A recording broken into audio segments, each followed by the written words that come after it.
એ જ તારા આંગણિયા એ પૂછીને જે કોઈ આવે રે આવકારો મીઠો. સંદીપ સાંભળો છો? હા બોલે. બરોડાથી બાનો ફોન આવ્યો હતો. ગામડે જવાનું કહેતા હતા. કેમ ગામડે? કહેતા હતા કે માધાપર ગામ પાસે વિશ્વકર્મા કેળવણી ધામનો મોટો પ્રોગ્રામ થઈ રહ્યો છે.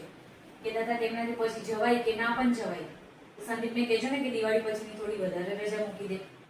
તો મારે આ વખતે રજા મળે એમ નથી. કરો ને રજાનો ટ્રાય. બાપુજીને પણ ઈચ્છા છે.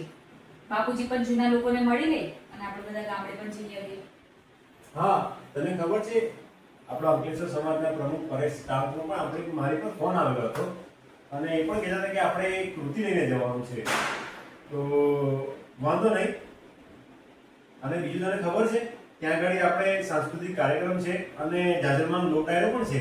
ડાયરો મેં કોઈ દિવસ જોયો નથી. તો ચાલો ને એ બાને ડાયરો પણ જોઈ આવશું.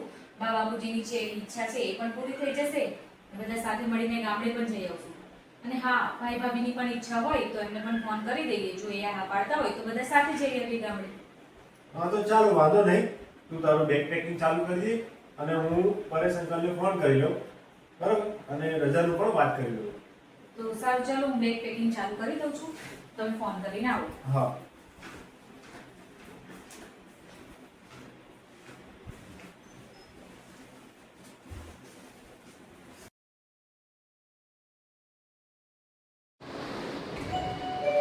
એ જ તારા આંગણિયા એ પૂછીને જે કોઈ આવે રે આવકારો મીઠો આપ.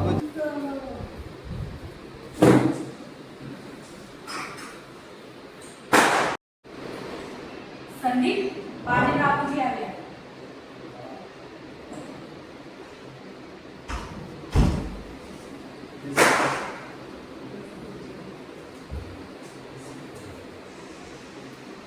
બા શું પ્લાન છે?